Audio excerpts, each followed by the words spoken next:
Morning, Mr. Matonsi. Morning, Chairperson. It's exactly 9 o'clock. If you can proceed with the meeting. Good morning, Mr. Matonsi. Good morning, honorable members. Morning, the Director General. I don't not see Recording in progress. The Minister and the DM and the team of Home Affairs. Morning, our State Law Advisor and the team Parliamentary Legal Services and all the staff who are joining us. Mr. Matonsi, I'll request you to fly to the agenda so that we are all in one in terms of the process we're going to engage on.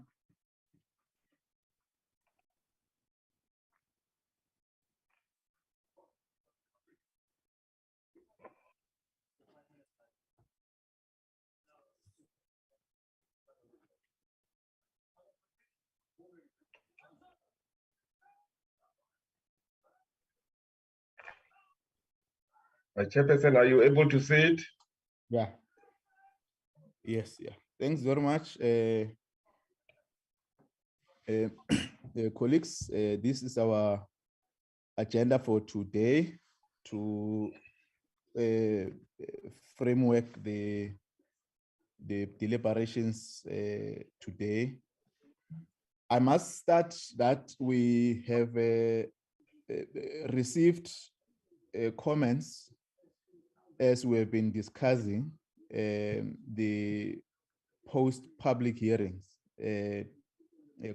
submissions by the stakeholders, call them stakeholders, the IEC, the Department of Home Affairs, the Parliamentary Legal Service on the issues that are arising which impact on the legislation and that must inform the discussions. And I think in all the submissions that have zoomed in on what the committee ought to deliberate on these issues and on the itemized areas. The members will know that there are various outside the Parliamentary Legal Service views or submissions in the Department of Home Affairs and the IEC responses.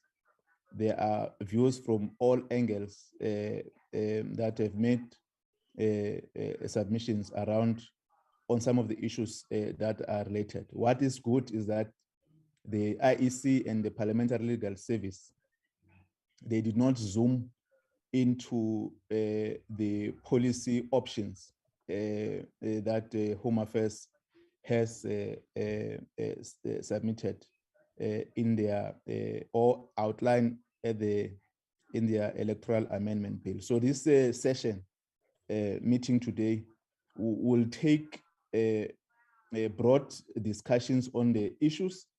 As we continue the discussion, will not attempt to formulate a decision on the matters, but we must take note that we've scheduled a time for this process to adequately being concluded.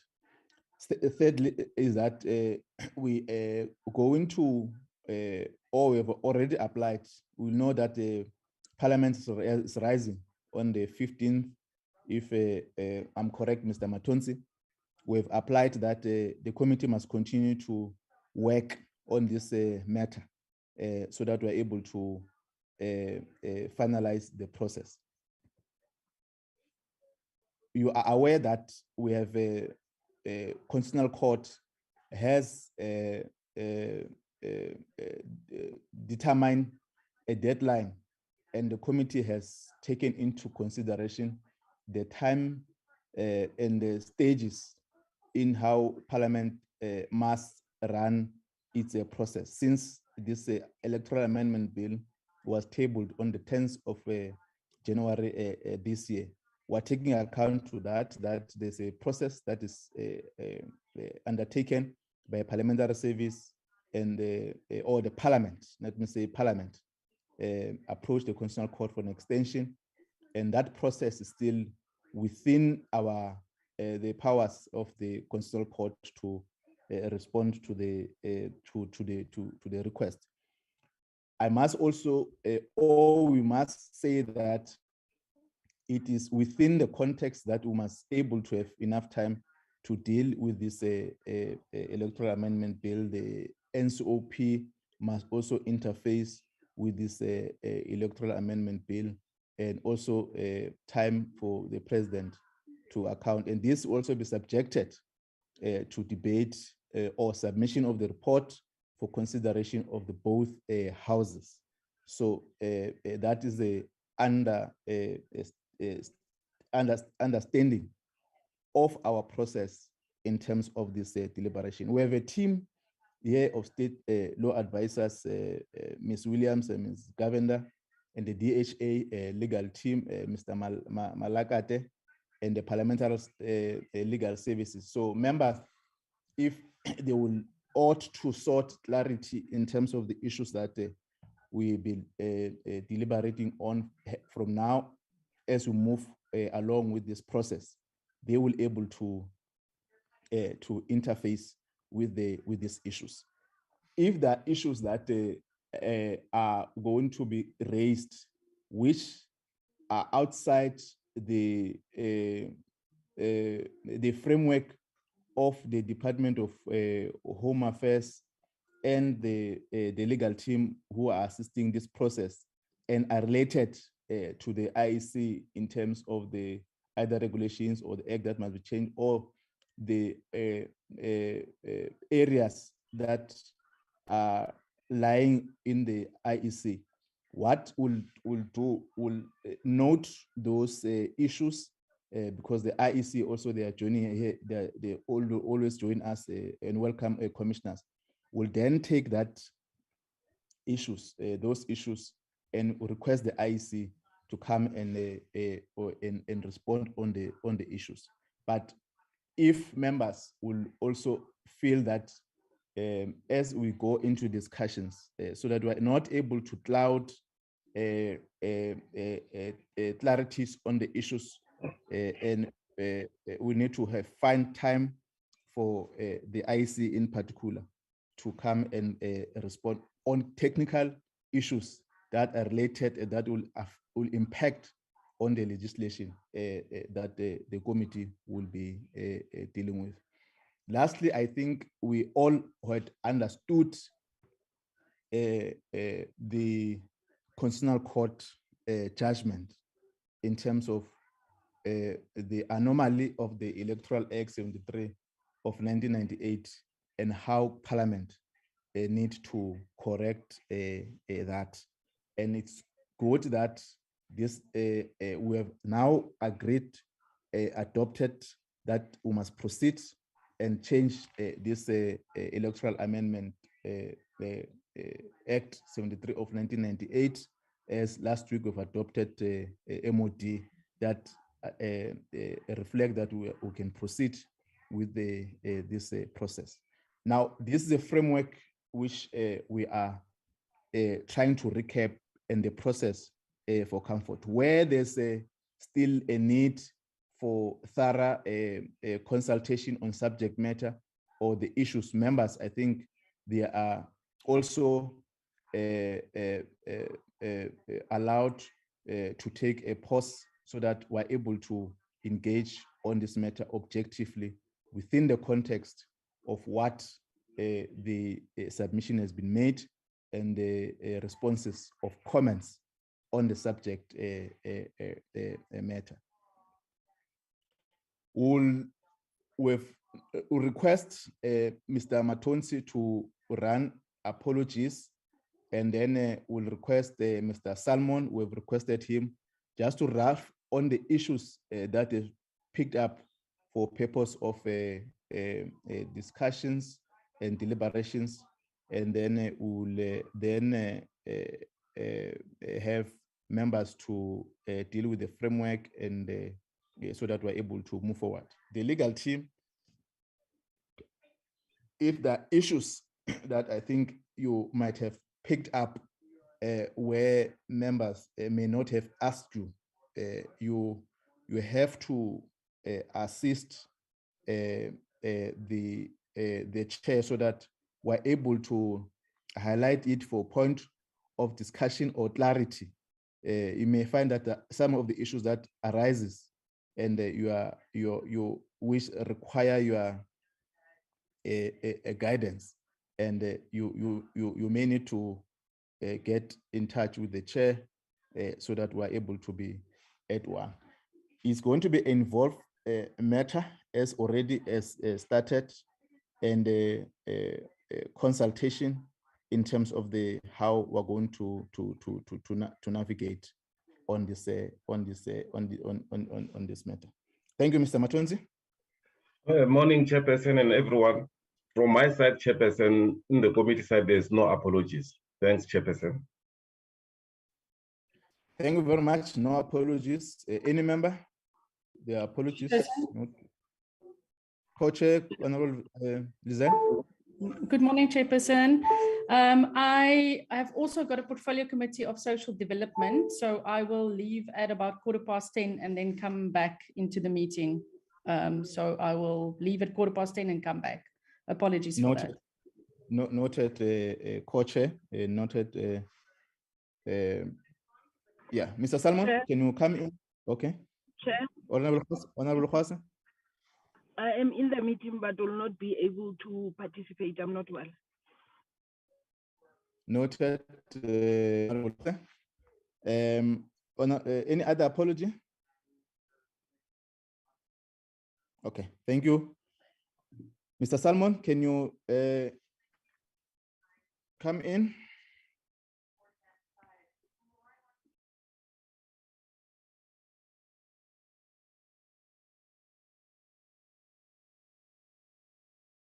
Good morning, Chairperson. Can I just confirm whether you can see the document? Yeah, I think we can see the document. Thank you. Okay, great. So I've just highlighted the issues raised by the IEC, the DHA, and our legal services, combined with the essence of what's arose in the public hearings. And these are essentially the decisions that the committee needs to make related to the clauses that were commented on. So I'm not going to go through the entire bill, but rather just highlight for members' memory the key decisions that need to be made on each of the clauses, just to help the discussions. So dealing with clause 1, which is with definitions, the question was whether the definition of the word region is sufficiently clear as compared to a province, whether we need further clarity. Secondly, is there a need to redefine a party liaison committee as, for example, a liaison committee or electoral liaison committee, along with the inclusion of such amendments in sections 20, 62, and 64 of the Electoral Act, where there's reference made to party liaison committees, which might not necessarily include, or which excludes the independent candidates as it's currently stated. So either that or provision to indicate that party liaison committees also include independent candidates. Then going on to clause 4 is, should amendments to 31AA and 31B3F be removed to bring independents in line with political party candidates in terms of not being required to be ordinarily resident in the region in which they are registered to stand in an election. 4 there, should there be signature requirements in 31B3A for independents as compared to the no signature requirements for party candidates?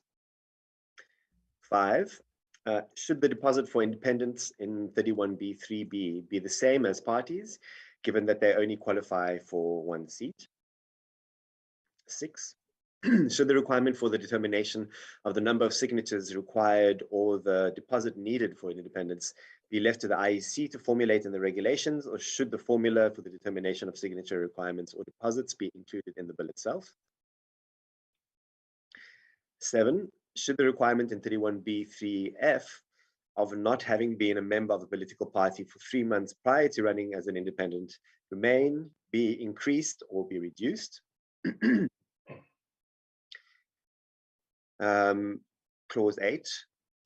Then, depending on the decision on point 5 above, which relates to deposits, should the section on refunds be changed to make it in line with the decision on deposits? Then clause 11, which is the main clause in the bill, is should the clause 11.1 ratio of regional and compensatory seats to parties remain 50-50, as in 200 seats regional and 200 seats compensatory, or change to 75 and 25%, or allow for all candidates to contest all 400 seats. These are the three main options proposed. 10, in clause 11, subclause 4 to 9, should there be a reference to constituencies, either 66 or 200, as stated in the Conseil Slabbert and Private Members Bill.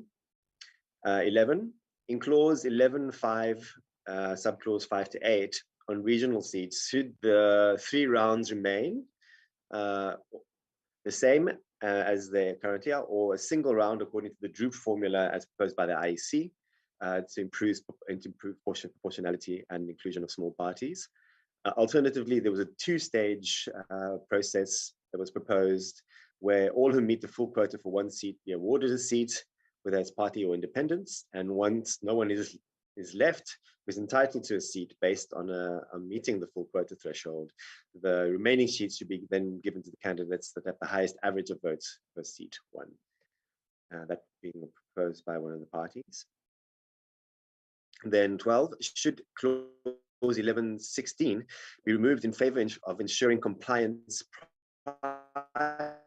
to elections rather than forfeiting seats if parties don't have enough candidates on their list after an election. 13, clauses 11 to 16 and 25. Should the IEC draft a proposal for the inclusion in the bill of the 3-ballot system for the National Assembly compensatory, National Assembly regional, and provincial legislatures, either with the requirement of being ordinarily resident in the region for all candidates, or the removal of this requirement for candidates. Then 14, in clause 11.34, how should it be responded in court to the objection that the major disadvantages of independents having their surplus votes discarded effectively means they have no choice but to run as parties, which then means that the bill does not truly fairly address the Constitutional Court ruling for the inclusion of independents, particularly in the National Assembly, but also the NCOP, because they can't have more than 1 seat. And then clause 11.34. Should there be by-elections for replacing independents? And what would this cost according to the calculations of the projected number of by-elections? So is it really going to be really expensive and time-consuming? And alternatively, should votes be transferable, as in the Lekota bill, where independents have a list of running mates where their excess votes go to? Or should all or just independent candidates with the next highest number of votes in the initial elections fill the seat? So this is the proposal brought forth by the IEC and the DHA in different forms.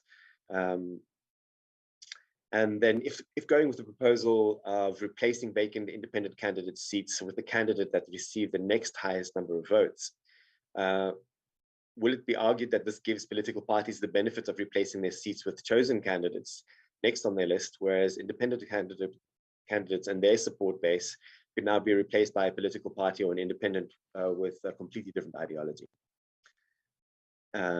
Just an issue for consideration there. And then this is a clause that's not in the bill, but there will need to be a proposed amendment to Chapter 5 relating to Sections 68 and 69 of the Electoral Act to allow for independents to have agents during elections, or some formulation of how they will be included as in the voting process. So those are the main issues that I've seen we need to decide on. But I'll take advice from legal services if I've left anything particular out. I'll be back to you, Chairperson. Thank you very much, Mr. Salmon. On the note that we've picked up for purpose of dealing with this issue. Members, we may not exhaust all the issues today.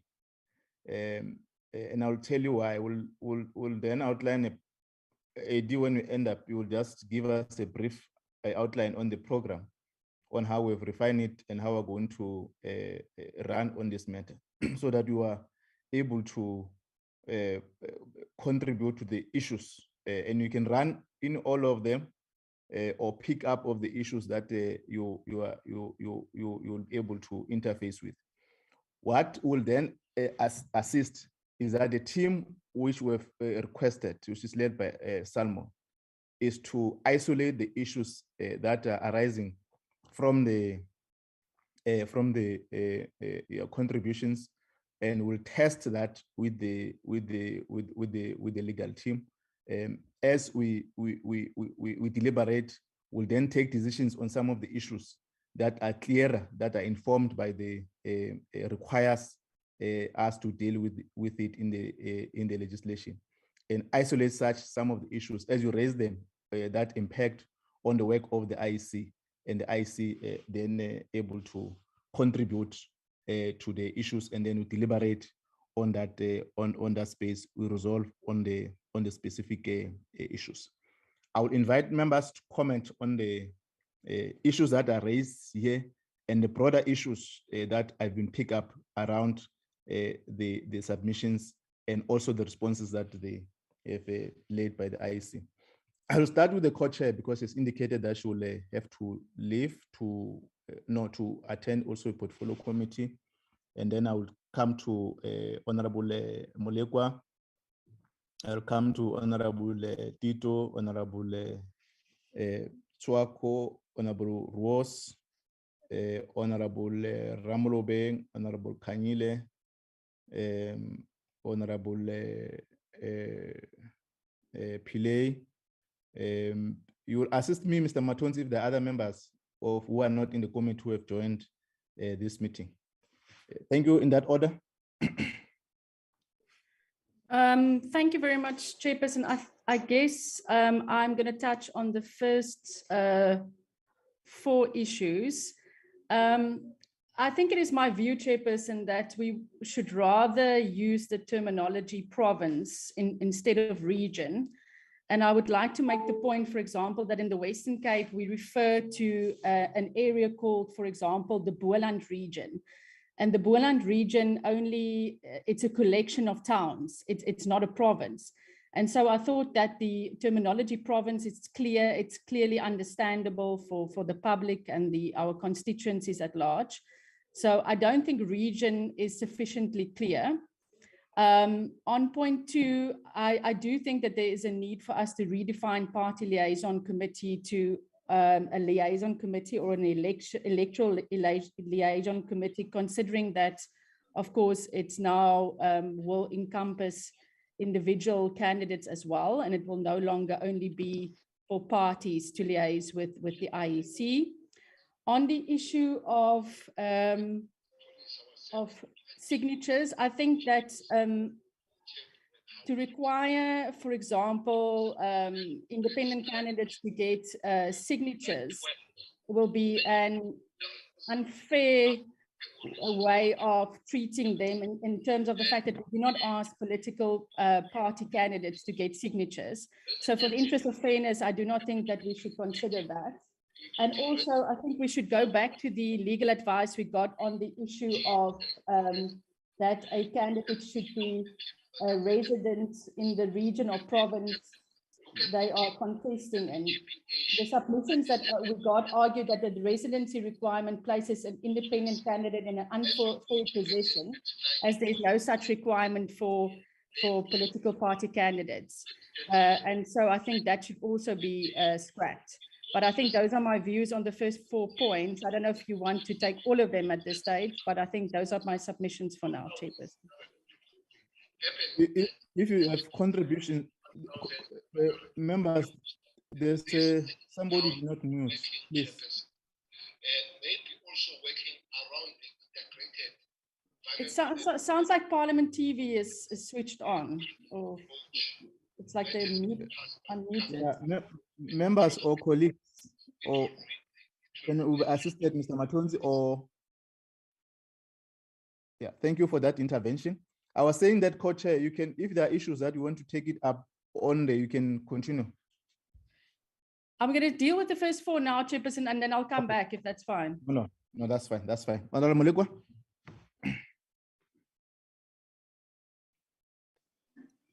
Thank you very much, Chairperson.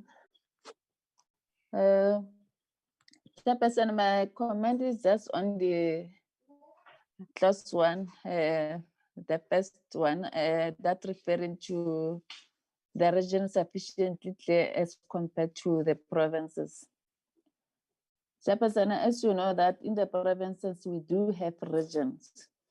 So I think if the bill referred to the provinces as region, this will cause more confusion. So I think if possible, we just have to review or the provinces remain the provinces instead of the region, so that if the independent candidate state for the province, it should state like that. Because of previously we have, I mean, current in the system that we're using as a country, we have province to national, province to province, and national to national. So I think that term should just remain in order for other people to be able to understand the bill. My second issue is on the cooling period. I think the 3 months cooling period is sufficient, Chairperson. We should not extend it because it will mean that maybe the bill will suppress other people if we can extend that 3 months cooling period. So for me, I think the 3 months cooling period is sufficient enough for people to stay move from other party to stand for independent or to another party. Thank you very much, Chairperson. Yes. Chair, sorry, I had one more note which I didn't read from my notes.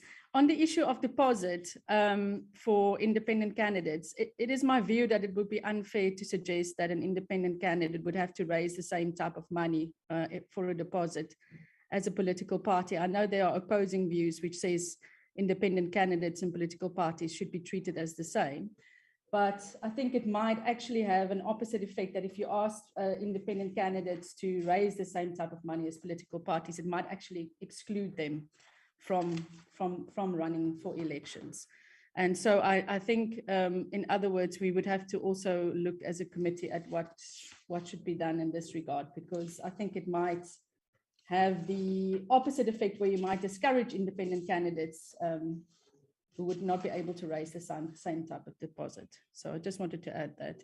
And of course, the cooling period of 3 months, I agree with the previous honorable colleague that it suffices. Thank you, Chair. There was a view, I think, in one of the public hearings, and I think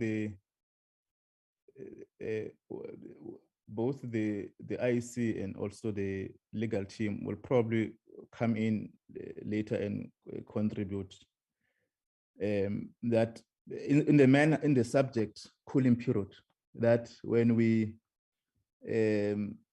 conduct the local government elections, the cooling period which is proposed in this amendment bill is not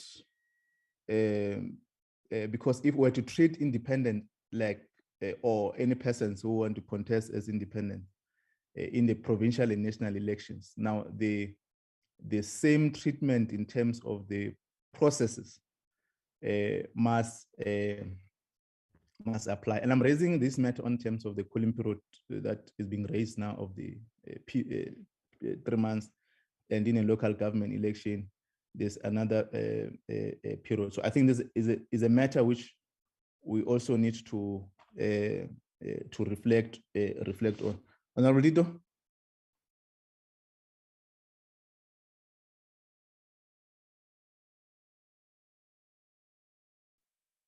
Honorable Kanyile.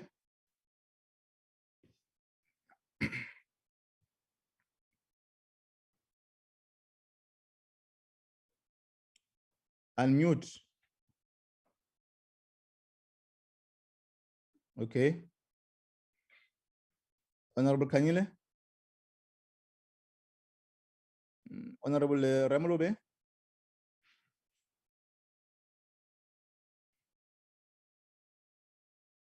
Honorable Ruas. Thank you, Chair. I'll take it. Yes, proceed, Honorable Ruas. I'll just check with members. Maybe they have network problems. Sure, sure. Thank you, Chair. So I'll just go through point by point, and thank you, Adam, for this summary. It was very, very helpful. In the definition of the region, I think, Chair, we did discuss this in one meeting, and we were assured that this was a terminology that's been widely used by the in the electoral circles over the years without much problem. In section 1, the definition says that this means the territorial area of a province. But perhaps one could check if region is used in other electoral acts, and whether, you know, there could be an issue then with trying to now change it to province in this act if regions are referred to in other related acts. Then on point number 2, I think if we talk about the liaison committees, certainly yes, I think there is a need to redefine the names just to reflect that it's not only parties. Item number 3, when we talk about the requirement to be ordinarily resident in the region, and I think it's a debate that we've had a few times. It is this thing of when is an independent candidate disadvantaged as opposed to a candidate that is part of a political party. So Chair, the IEC has suggested that independents should be allowed to stand in other provinces. And my understanding was that they were going to, this was going to be part of what they came with certain amendments. So I think it would be good to see what the wording is there in this regard, because the feeling there was that they should be able to stand where they qualify to vote, not necessarily where they reside. But again, you know, with political parties, I know that we are required to only stand in one province where we vote. I think the other area that still needs to be clarified is that the IEC also proposed that independents should be able to stand in each province, provided they get the number of signatures and they pay the deposits, etc. But that those votes that they get across those provinces shouldn't be aggregated; they should fall away. And I think that, you know, this is certainly a bit of a concern. It could definitely be considered by a court to be unfair. If you have a scenario where somebody stood in 9 provinces, they got just short of the number of votes to get a full seat, and then they were overlooked because all of their votes except for the vote in one province were counted. Then point number 4, should there be signature requirements? Honorable Ross. Yes. Honorable Ross, sorry to interrupt you. Can you go back to the point you are raising, the last point? Okay, so what the IEC said is that you know, they believe that independents should be able to stand in each province because they qualify for the National Assembly. You know, they should qualify for the National Assembly. Therefore, they should be able to stand in all the provinces, provided that they pay the deposit and get the signature requirement in each of those provinces. But the IEC also proposed that all those votes that they get across the provinces should not be aggregated at the end. So in other words, let's say they get in a single province, all the other votes should fall away. And I think we you know, one is going to face a problem with that if you talk about the fairness of that from a court challenge point of view. So this is something that hasn't been clarified yet that we need to clarify. Is that fine, Chair? No, proceed. No, I'm okay. My notes, yeah. Thanks for sure. Then point number 4, when it talks about signature requirements, Chairperson, again, I think it's been mentioned, you know, we should be careful. The court judgment spoke about independents being able to participate without being sort of negatively prejudiced. But certainly a signature requirement, you know, it's not something that you haven't seen around the world. And the thing about an independent candidate standing, you know, there's a lot of talk about being represented at a local level and being accountable to persons. And there's been a big outcry, and that came out in the public participation as well. And that is one of the requirements of, you know, signature requirements means that you have to get a certain number of people that say, I will support you, I know you, and I want you to stand as a public representative. So I don't think it's unfair, Chairperson. And perhaps if anything, you know, political parties could also be required to meet the signature requirement, but it certainly serves a purpose, Chairperson. And you know, another thing that came out in the public participation was a concern about very long ballot papers, etc. So Chairperson, you know, to say that you don't have to meet the signature requirement, you don't have to pay a deposit, then what is the qualifying criteria that stops anybody from putting their name on there, you know, on this list? So I don't think it's an unfair requirement, Chairperson, but you know, there could be a consideration that it be extended to parties as well. I don't think that would be a problem.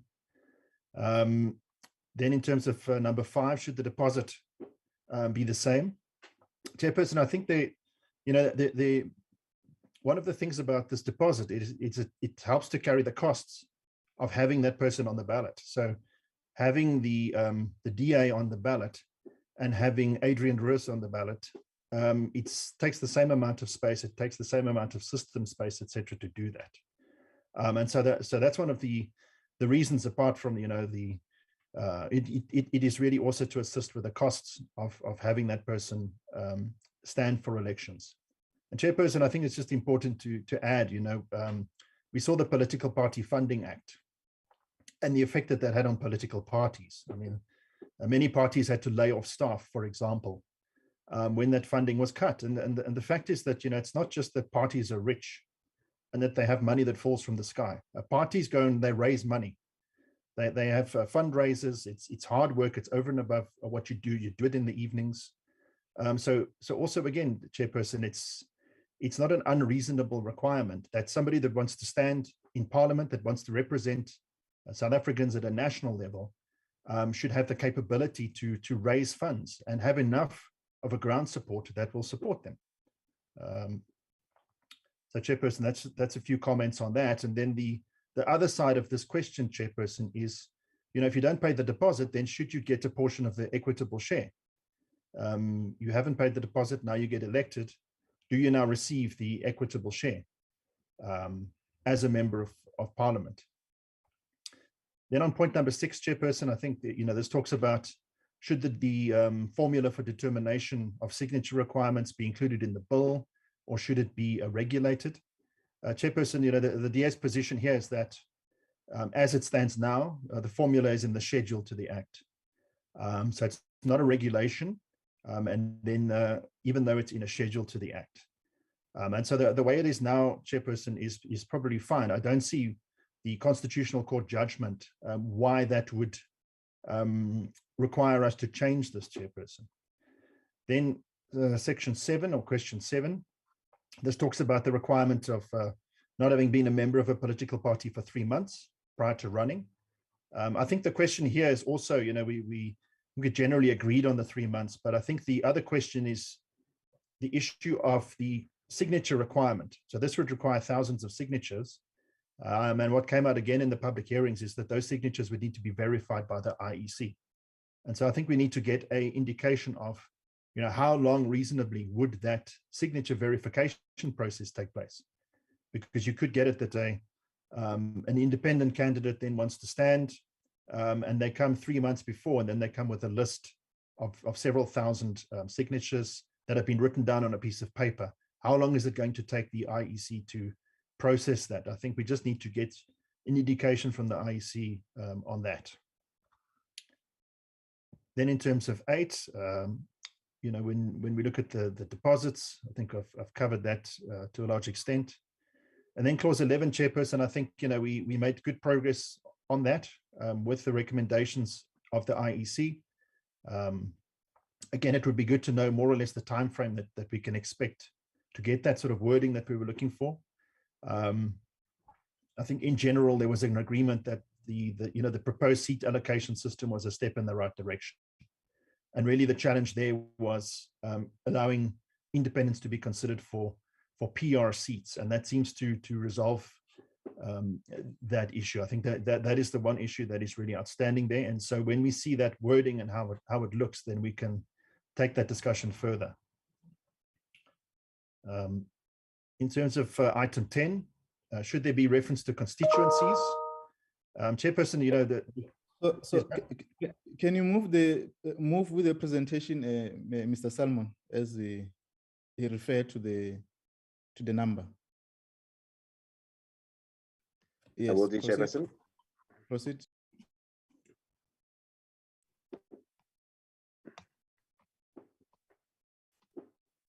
Okay. Okay, so item number 10.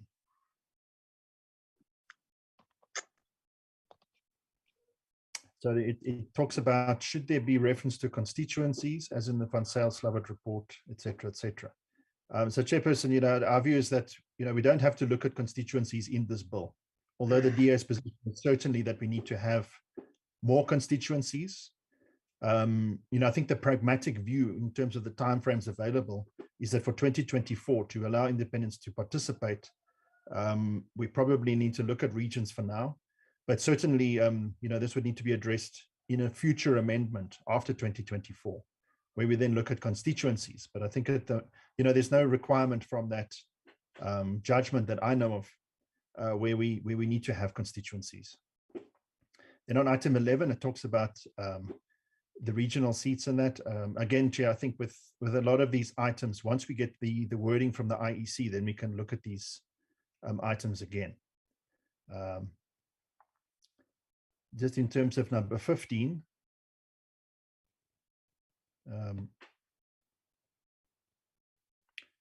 here we talk about should there be by-elections, and I think generally the agreement that not allowing an independent to once they are incapacitated or pass away, that vacancy to be replaced. The advice we received was that would be unconstitutional.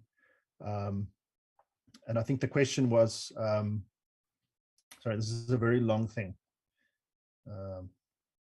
This is the question of running mates. And I think, Chair, we have deliberated on this as a committee, and really, I think there is a general consensus that the gist of the judgment was about allowing persons to stand as independents, the right not to associate over here.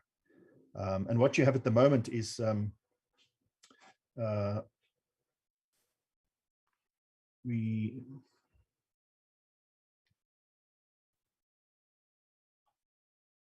so we're talking about running mates here, Chair, but I think, we have deliberated on that, Chairperson, in terms of do you have a running mate, etc. And I think, a risk over here, if you say candidate number 1 says, I want candidate number 2 to get my votes, and candidate number 2 says candidate number 3, 3, 4, 4, 5, you can end up with such a long daisy chain that your vote can go to somebody that you're not even aware of.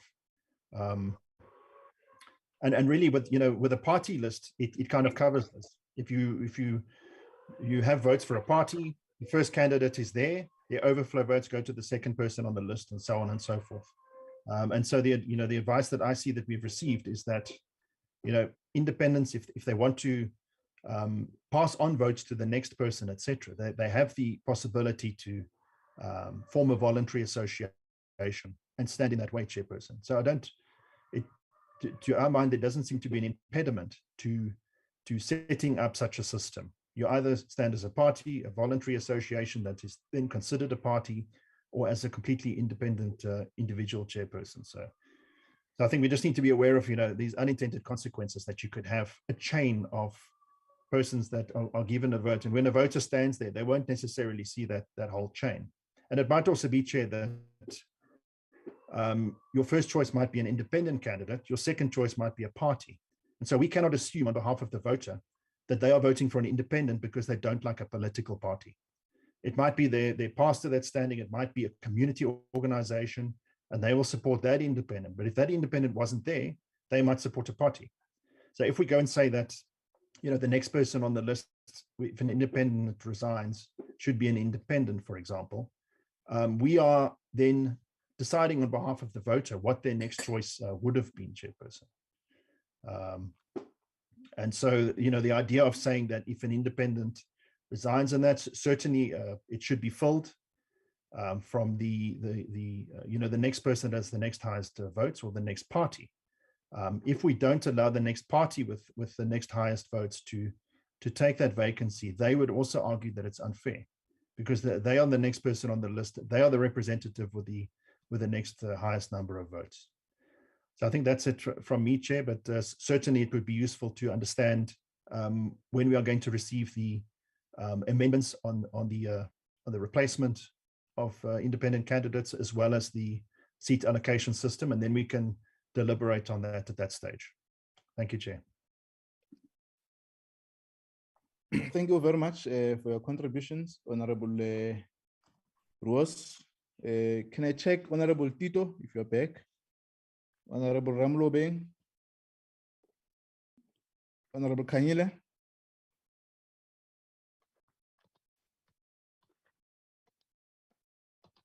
Good morning, Chairperson, and good morning, colleagues and everyone that is in the meeting, and thank you for the opportunity. Chairperson, I have been greatly covered by Honorable Rose. I think the only thing that I would want to mention is the issue of party agents. I think it will be very important that we consider that independent candidates should have party agents that are going to man the VDs on their behalf, but maybe the IEC will then guide us on the number and those type of things. I think we have discussed this previously as well. Thank you. Thank you, Honorable Kanyile. Honorable Pile. Very good morning, Chairperson and colleagues, and thank you for the opportunity. Chair, there's quite a few matters that one would want to address, but I think it's important to firstly look at things holistically and be able to understand, because we started a process on this discussion, and we've received submissions firstly from citizens of this country, and then we've had a look at the different stakeholders, like you've referred to them, and the submissions that they've made, particularly if one needs to look at legal. I think it's important to take into consideration some of the points that were raised by legal, so that we avoid any future court matters. Chair, I think the first understanding that we need to agree on, both as a committee and as stakeholders, is that when one is contesting the election, particularly now that we are including independent candidates, that you are contesting the space as an individual. And like Honorable Ruas has said, you then have a choice of whether you want to form anything else. And I think that then a lot of what we are discussing now then falls away, because you then become a political party, so to say. But if we had to zoom into one contesting the space as an independent candidate, then there are several things that one needs to look at. And I think the first one is that, and it came up in submissions, so I have a differing view to Honorable Lizal about the deposits in terms of requirements. I think we have to understand that there are political parties currently that only make one seat, whether it's at a provincial legislature or at the National Assembly, but yet they pay the same deposits. Now, if an independent candidate is going to achieve a seat or going to garner enough votes to be able to get a seat, it means that you're actually contesting the same space, and it comes down to apples for apples. I think it's simple to understand that if you get a seat in comparison to a political party getting one seat, why then should they pay a deposit and you don't? And I think it's one that we need to consider very seriously, that there has to be a deposit of some sorts, and that it all depends on how one scores or how one does in terms of the election outcome. But in doing so, I think it's important to also then the clause about the refunding of deposits. I think it's important because that obviously takes into account that if an independent actually then gets enough votes for a seat, that you then get a refund in terms of the deposit. So I think it's important that there must be an inclusion of deposits. Chair, I must also agree that there has to be criteria. There has to be, I wouldn't say requirements, but there has to be certain criteria that one has to follow. And for me, it can't be left to the IEC. I think it has to be part of the bill. It has to be part of legislation so that at a later stage, it can't be challenged.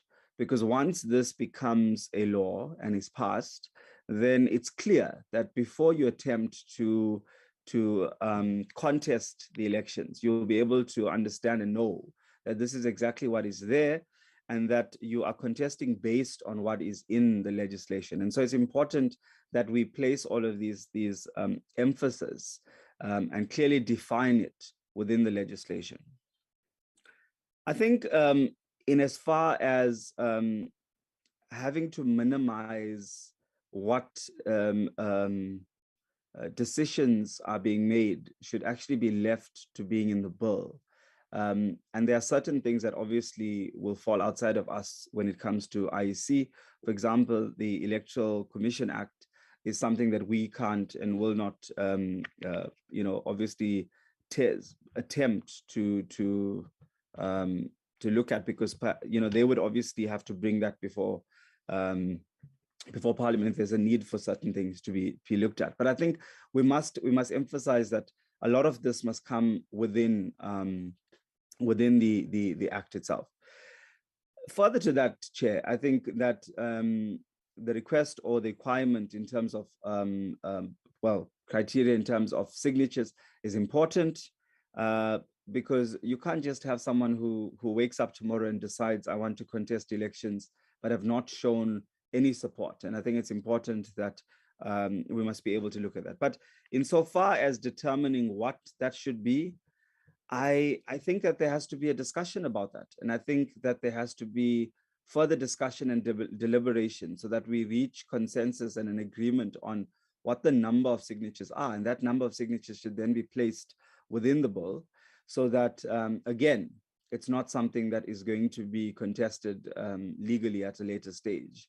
I must say that, it's quite disappointing that when we started the process of public hearings, we were already told at the very start by certain stakeholders that, there is going to be a challenge and that they're going to challenge even the process. Now, if we don't want to have a long drawn out process and everything that we decide to put in there is challenged, then I'm saying that we need to be able to look at it carefully. And again, Chair, while I understand that we have deadlines, I understand that the court has given us until June. We've obviously requested an extension. But again, this is a very important piece of legislation that I'm going to propose that we should not rush the process, because if we try to rush this because of deadlines, you're going to be sitting with problems later on. You're going to be sitting with challenges later on. And I think it's important that we are able to deal and deliberate with these things properly, and also do it correctly, because it's in the best interest of our country. And I think that when you are doing something as important as this, which changes the entire political landscape, the political arena, changes the House of Parliament to an extent, where you are now bringing in individuals. I think it's important that we get it right the first time, and that we must not then rush the process to be able to finalize it because we have a court order hanging over us. And I think it's important that we're able to make those points.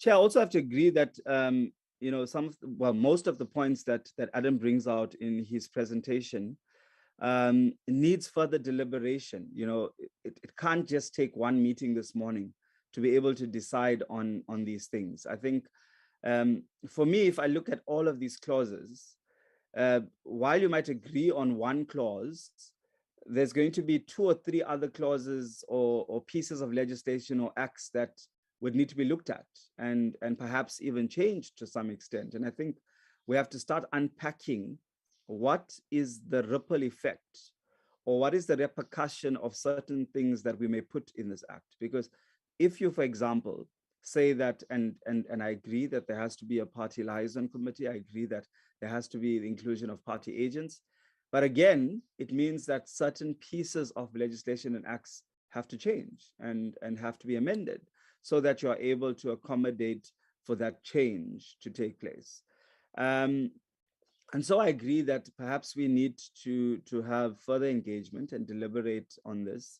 But again, I think we should take point by point, deliberate on it, agree on it, and then move on to the next one. In that way, we'll be able to finalize this process in a much more smoother and easier way. Just looking at it at a glance, Chair, I have to say that we should, as a committee, stick to the current approach of where we include independent candidates, but not at this constituency-based system, because that then takes us to a different discussion altogether. And I'm not saying that I'm supporting one over the other. I'm just saying that that process is going to unpack so many other things that needs to happen. It's going to include demarcation board. It's going to include changes in demarcations. And I think that in itself is going to be a process that might take another 2 years. So I think we must be able to be clear about what we're doing now and how we're doing it. And I think there was a question around whether there should be the 400 or 200. Chair, I'm in support of the compensatory approach that yes, it should be 200 and not 400. But I'm interested on one point that Honorable Roos raised, and I think perhaps it needs some further discussion and deliberation, is the one about whether you are contesting regional or provincial, like you may call it, and then you aggregate the votes to be able to say that you now bring all those votes. And I think it's a very important point that we may have missed in our discussions, because if you are saying that, it means that an independent contests all 9 provinces. And does that mean that collectively you're going to take all the votes from the 9 provinces and then say, for example, that you qualify in terms of the threshold, in terms of the quota or formula to then get a seat at the National Assembly? And I think it's important that we have to be able to discuss that, because my understanding is that you would contest a regional seat or a national seat, and that obviously the votes will differ. And again, I think it also speaks to the ballot, because if you are casting a vote for a provincial legislature, then you can only be counted or only be, that seat can only be reflective of the provincial legislature. So you look at whether you've reached the threshold or the quota in that, on that ballot. But if you are appearing on the national ballot, then obviously you're going to be taking collective votes across the country. Now that's another important thing, because I don't think there's been any discussion in terms of whether that is going to be allowed, and if it is, what then is the framework that we're going to look at, and how are we going to ensure that it is a fair process and that you are then allowed to. And I think we must look at that point. Yeah, there's actually quite a bit. It's just that I think there's going to be a need for much more deliberations and discussions. But yeah, I just want to say that anything that we say and do must be guided by legal. Again, I'm saying so that it doesn't, we reach a point where we agree on something, and then legal comes back and gives us an opinion that says, actually, I don't think you should be doing this, or you shouldn't have. And it's just going to be wasting time. So I think, whatever the points are, perhaps we must request legal to look at it and then give us, their input on that. And again, I'm saying that we must allow for most of everything to actually be in the bill rather than having to leave it to the IEC to decide. And just as a parting thought or parting point that I want members to consider going forward is that there's going to be many other pieces of legislation that would have to be looked at and changed and amended. And I think we need to start looking at that process and ask ourselves, are we going to, even if we look at the time that we've asked for extension, are we going to be able to achieve that? But again, I think it's important for us to understand where we are and be able to finalize on this process before we can even start any other process. But I'm just saying it's something you need to start thinking about at the back of your heads is what are the other pieces of legislation that we have to be looking at as well. I think I'm going to stop there, Chair. Thank you. Thank you very much, colleagues, for contributions on the framework that has been raised by, we're able to crack to start the discussion. There are 2 points which I think we must just be cautious when we deliberate, so that it does not get out of context.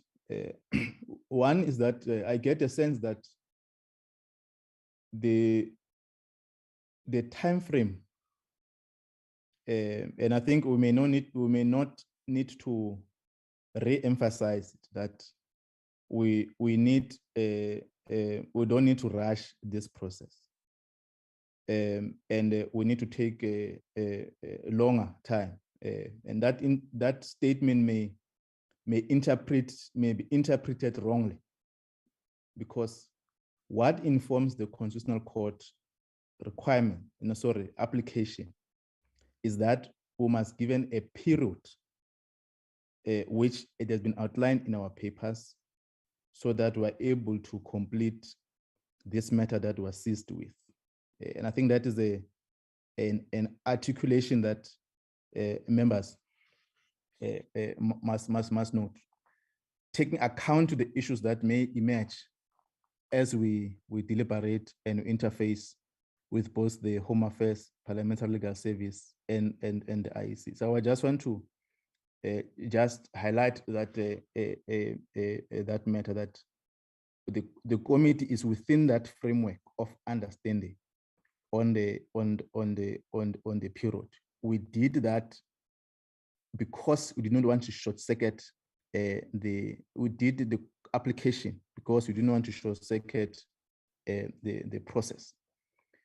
The second one is that and I think members are beginning to raise it, which we'll come back to it later, so that it is properly informed when we're able to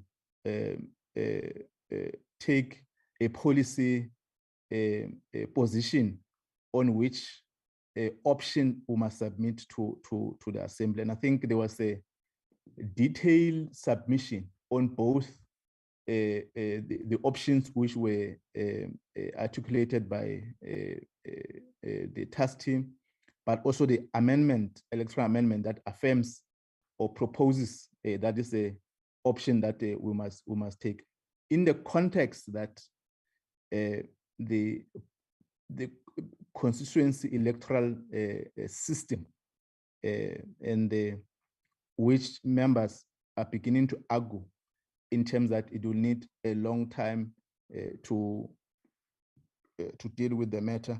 We may need to strongly articulate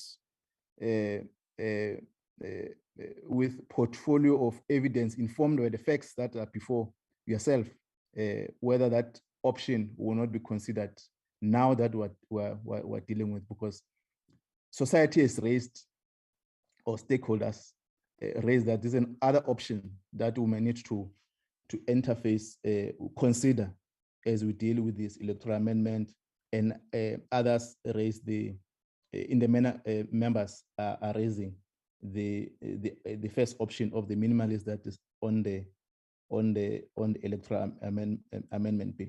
So what I'm proposing in terms of the highlights is that we may need to have a balanced submissions at that time. We're going to discuss, informed by the issues that are emerging and considering what it has been raised in responses. What I think I will also raise is there are other issues which have been raised that requires a legal contribution, and also the IEC contributions will request a legal because there's clarity-seeking questions that have been placed that need to be raised here, responded, or comment. And if there's enough time to come and alert the committee on some of the issues, we still have that time within the framework of our agenda. I will request legal team to comment on some of the issues that were raised that require your attention. I'll start with the state law advisors, come to parliamentary legal service, and if Mr. Malekane also, I'll bring him in. Then we'll then get a sense if the IEC may need one to get to some of the issues now, or they can come back to us in the next meeting, which is on Tuesday. So I think we can able to do that. Or before that, Adams, is there any other matter you wanted to raise out of our presentation here?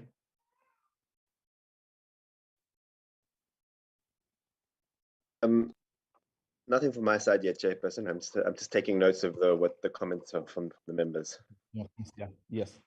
Can I start with the state law advisor, Ms. Williams, Ms. Govender? If there's any matter you've picked up that we need to at least comment so that we take note, which will assist us to discuss as we move forward. Then I'll call back, invite members to comment on some of the issues that have been raised. Ms. Williams? Thank you very much, Chairperson. Chairperson, at this stage, we have nothing to add. There's nothing that we could see unconstitutional. We'd like to request that as we go along and issues do arise, the committee can request our opinion in respect of certain particular issues, because lots of the issues relate to policy. Yeah, and in respect of the legal issues, we can advise at that with regard to that. But there's one thing that we may want to mention with regard to the consequential amendments as a result of the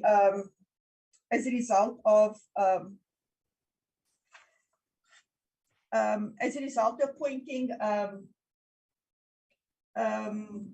powers and duties of agents and candidates within voting stations. We'll take our guidance from the IC, because they said that they will need to decide as to consider practical considerations as to what they take into account in respect of that. And as soon as we have that information, we can consider it and advise a committee and propose maybe drafting formulations. But we'll see what the drafting proposals has come from the IC and the relevant parties who made proposals, and we'll consider that, and then we'll advise a committee promptly. Thanks, Chair. No, thank you. I think that covers Ms. Govender. Mr. Malekane, I'm not sure if you are on the same framework.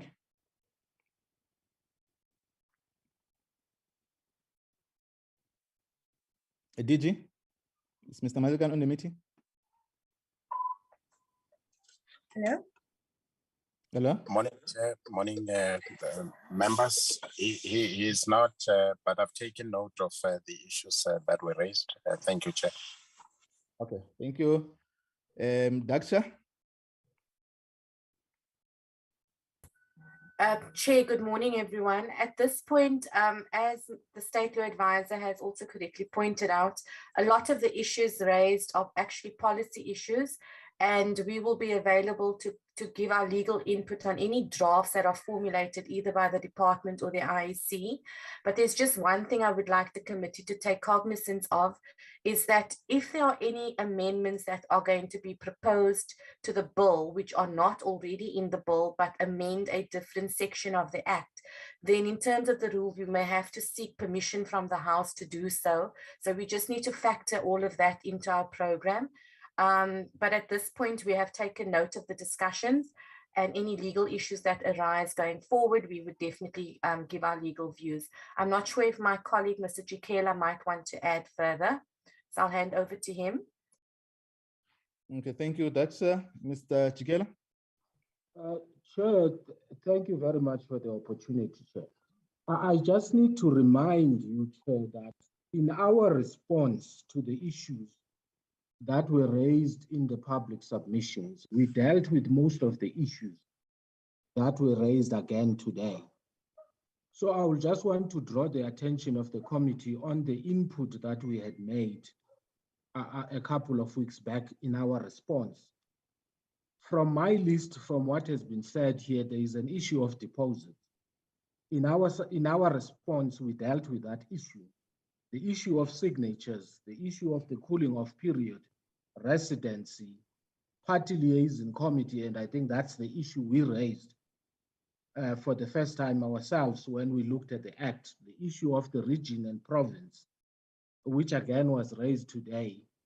These are all the issues that we have already dealt with in our response, but we will be happy, like Daksha was saying, to further develop in that as we see the versions that come up and the deliberations are progressing.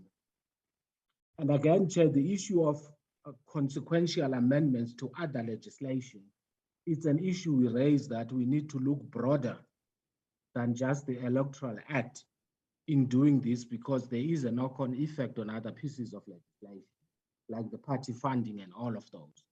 So those are the issues we have dealt with in our document that we presented to the committee in response to the public submission. But for now, Chairperson, I will leave it at that. Thank you very much. Thank you. I think we've highlighted in our remark that the issues which will reflect on the framework of the discussions. Some have find expression in the response comments of the presentations, which were done by the IEC and a legal parliamentary legal service. And members are beginning to venture into what are possible decision making to consider as we deliberate on this matter in reference to the responses that were made, but informed by the inputs that are arising from all the submissions, including our stakeholders, and that what the Constitutional Court requires us to do. I think Commissioner Love, if there's any matter, or Commissioner Miepza, I don't know who, but I've noticed there's Commissioner Miepza and Commissioner Love, if you're in the meeting. Commissioner Love is not in the meeting, Chairperson. Good morning to you, and good morning to honorable members and everyone online. Two issues really. One is we would be very happy to receive the summary of the issues as catalogued by Mr. Salmon. If we get this list, let's say today, we will then, give our input in writing. I think Tuesday might be too early. I would like to propose that we aim for Friday next week, if it's possible. And we will then look at the draft on the issues we had proposed. I submit as such, Chairperson. Oh, thank you very much. I think that assists us to run on the issues that have been highlighted by Mr. Salmon. Members, is there any other matter that you need to raise so that it assists the deliberation cause, because we're going now to enter into a space where we, informed by the issues that we raised, take decisions in terms of the framework or on the issues that are arising from the Electoral Amendment Bill, per a point that has been raised by the notes that we're drafting. And Mr. Salmon will then rework on the draft work on the issues which the committee must confer. Now that we have picked up and highlighted some of the issues which will require policy, which will require us to process, and members must be able to deal with. Mr. Mwebza, in our last meeting, it's important that we come back also with the to express more on the drop formula in terms of the allocation. I think I want us to, because that was a commitment, and that is the key issue in terms of the allocation of seats. You may need to come back to the committee to deal with that subject as we are responding to other issues, so that our members and those are in participant on this subject are able to familiarize with the issues. Is there any other matter, members? Chairperson. Norwas? Chairperson, I just thought about it. Since the IEC said they would get back to us sort of next Friday, I think it would be useful. We received an Excel spreadsheet when this bill was first introduced, looking at the different options and the timelines. The timeline to go through the National Assembly, the NCOP, how long the IEC would require for certain processes, etc. And so I think, Chair, it might be useful just to get an update of that list so that we can see where we are, and how many days are left, etc., etc. Because, sorry, Chair, so because that list had a Section 75 option, a Section 76 option, what would happen in all the different scenarios. But based on where we are now, I think it would just be useful to have that schedule updated. Yes. No, correct. Any other contribution? Chair? Yes, the question. I would just like to go back to the comment that the Honourable Pillay made earlier. I think that it was quite a useful input, or I would support his input, that maybe at one stage, I don't know if it will be Tuesday, but that maybe as a committee we take this document that Adam has given us and that we deliberate on each point. For example, whether it's province or region or signatures or deposit or both, and that we try and find each other in terms of each of these points, so that we've got a committee position on all of these issues that we can then further consult with legal and the IEC on. Maybe it won't be this Tuesday, but I think that would be a useful exercise if we can go through all of them point by point and try and find each other. Chairperson, thank you. Yes, noted. Any other contribution? Chair. Yes, Honourable Pillay.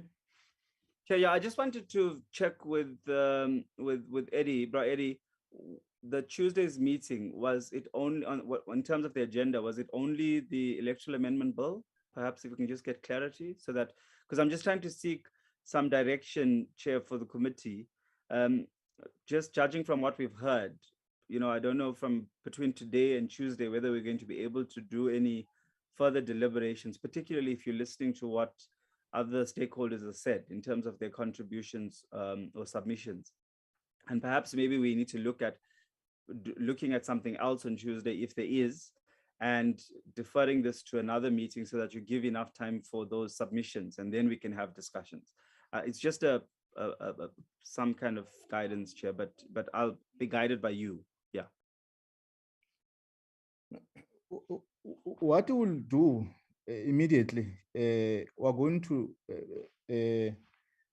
deal with the proposal that's arising from Honourable Pillay and Honourable Lizel, and affirmed by Honourable Ross in terms of the spreadsheet on specific issues that we must deliberate on. We will not, because there are more issues for the committee to deal with, to deliberate on.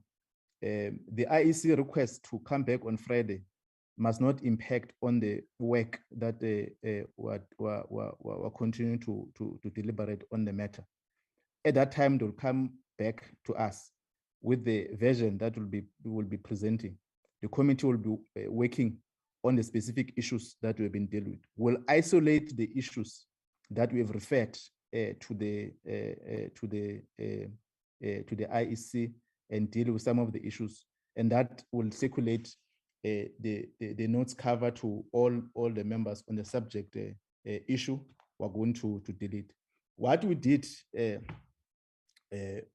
with the content advisor it was to pick up the issues that are emerging that the committee members must consider and reflect on for purpose of beginning to get into the deliberation. And this session has assisted us to able to reaffirm some of the issues or the notes that have been taken on. And if you've observed, some of the issues are not covered on the notes pack, but are arising from your input, which are informed by the inputs that have been raised by our members that have made submission stakeholders, because that is an important area that this legislation must be informed by the contributions that members have made. Hence, I've re-emphasized that there are options that we ought to policy position that ought to consider the constituency electoral system or the minimalist options that has been presented by the which reflect on the electoral amendment bill, but with the concrete evidence so that we're able to resolve on these options. I think that's the framework which we're going to take, Honorable Pillay. In the meantime, when IEC or the legal advisor, parliamentary service, are going to interface with the responses, the committee must deliberate on some of the issues that are before us. It will assist us to move quicker in terms of closing the gap and the time that we need to submit the report to the parliamentary, to the National Assembly. Is that summary assist us to understand why we must proceed in the, it doesn't need Honorable Pillay and Honorable Ross. Chair, no, I support that. I support that, and yeah, that takes us forward, really. Thank you. Honorable Pillay, Honorable Ross. Yeah, same here, Chair. I support it. Okay, Honorable Co-Chair.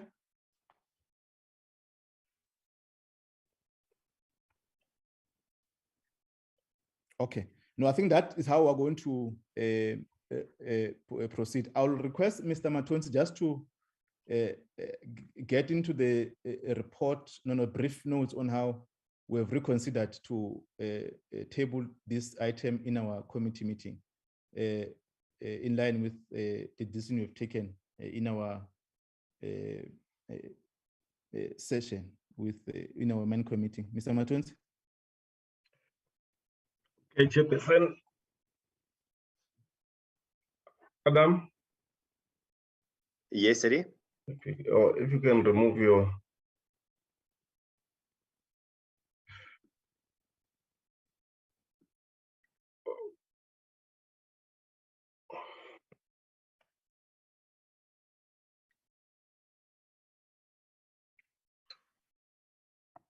Morning, members. This week we met and looked at the revised program, and then I'll start from the 3rd of June, which is today. This is what we have been doing, and then further deliberation was going to take place on the 7th of June, And then that is the deliberation following this one. And then on the same date, Adam will be presenting a committee business plan that is required for the work of the committee. And then on the 14th of June is clause-by-clause deliberation on the bill. And then I've got other two reports that the CGE needs to brief us. These reports, we have already postponed them twice. So we thought, no, it would be better if we would do clause-by-clause after that, and then we are able to receive these reports. And then that will be our last meeting during this term. And then we'll move into recess. Into recess, we have identified 2 days, which is the 21st of June, which is the constituency period. Then we'll be dealing with the A-list emanating from the clause-by-clause deliberation.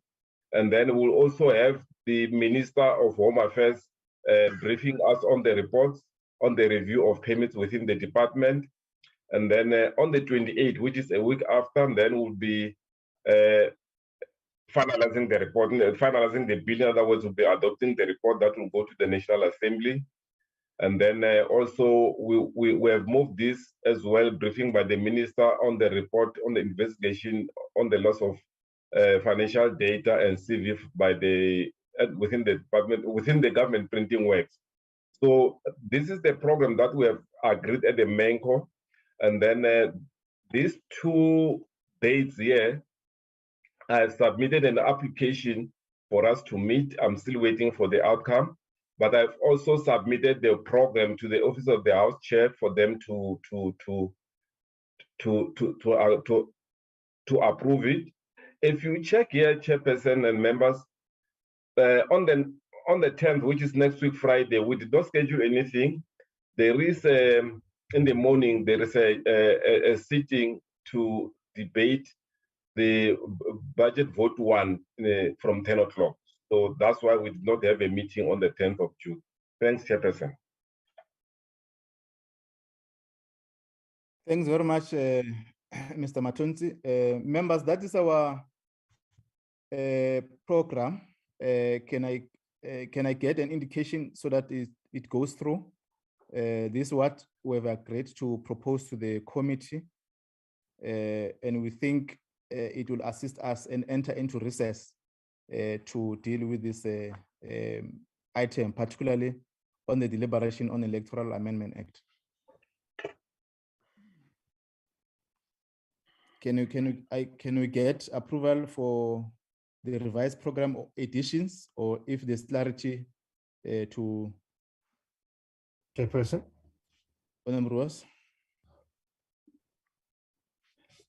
Chairperson, I think in the last meeting we were, one of the items that's not on here is the report on the permitting, the extensive analysis that Home Affairs did on all the permits since, I think, 2014. So that should be on there as well. I think we understood that the minister wasn't available at that time, but it's quite an important thing. Okay, there we go. Thank you. Okay, I see it. Any other matter?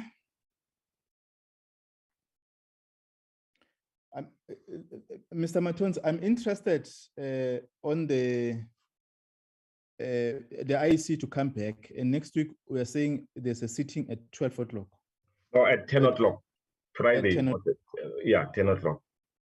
It's Friday at 10 o'clock. Yeah.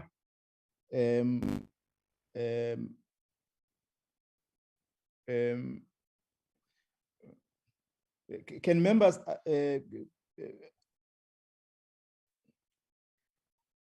it's not possible to use that day, that Friday.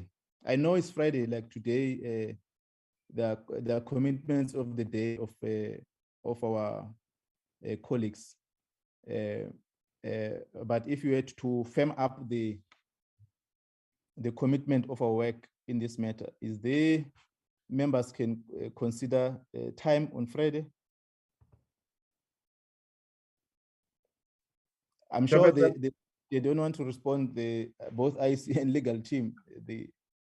Chairperson, I can suggest if we can meet at 2 o'clock on Friday. I'm not sure if the debate will be finished by then. I think it will finish. Chairperson. Can I get members, Honorable Ross? Chair, I think the item in that morning is the reply of the president. So although it's from 10 to 1, I don't think that that reply normally takes that long. So I think, you know, I would have also suggested 2 o'clock to have that meeting.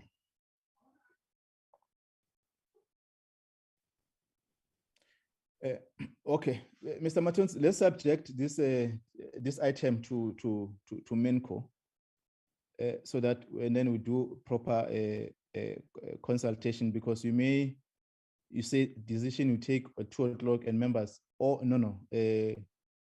both the or the IEC or legal service they're committed on other issues. We'll communicate as long as the principle that there's a need for us to consider to move faster on these responses so that decisions are taken.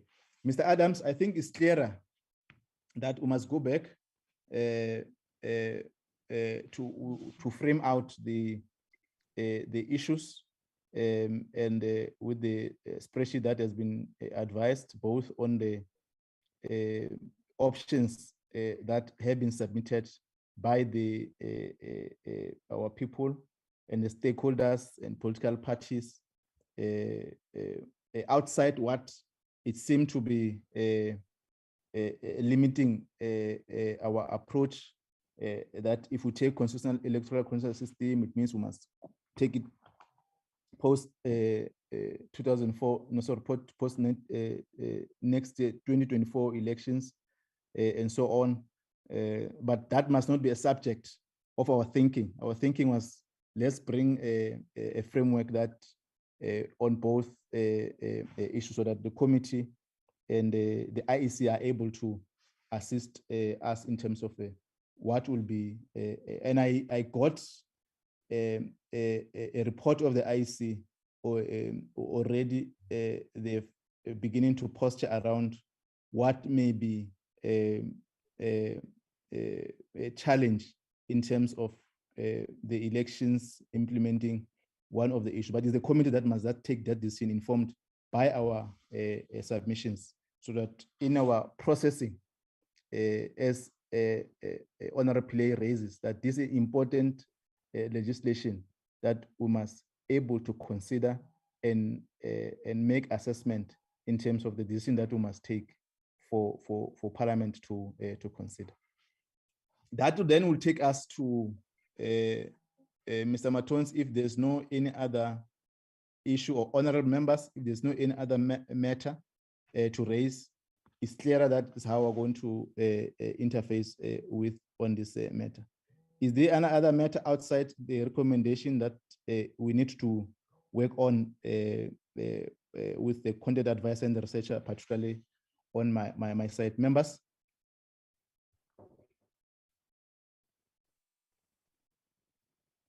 Okay, Mr. Matonzi, I see a hand here, Honorable Ross.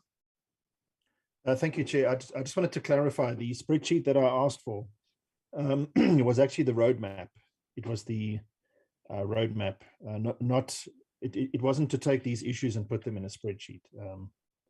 I think it was the 16th of August that we received a integrated roadmap, how long it would take to go through the National Assembly, etc. Because I think there's some concerns in circles that we are running out of time. And I think if you look at that roadmap and you look at the current bill as we have it, then, you know, by just going through that and looking at it, we will be able to allay those concerns. No, yeah, I think we're correct. Me and you were on one page. Okay. I'm raising in the matters that we must discuss, deliberate as a committee, that we must have a proper line so that we're able to deal with the subject matter and deal with it, finish and deal with another one in the manner that Honorable Pillay, Honorable Lizel has raised. What informs these notes that were presented today that give us an accurate framework in the manner that we must deliberate on this. That assists the committee to deliberate, and referral to the Parliamentary Legal Service and IEC that needs to come out to the committee. I think that will assist the committee to deal with. Mr. Matonzi, is there another matter that you want to? Chairperson, there's no other matter, Chair. Okay. Thanks, members. That takes us to conclude this first deliberation on the issues that you have raised. I want to thank members of the committee to have been able to contribute on the issues and able to get a referral to the IEC and the parliamentary legal team and the state law advisors. We want to appreciate the presence of your contributions and members of the committee who have now begun to interface with this subject. Thanks very much. This meeting stands adjourned. Thank you, Chair. Thank you.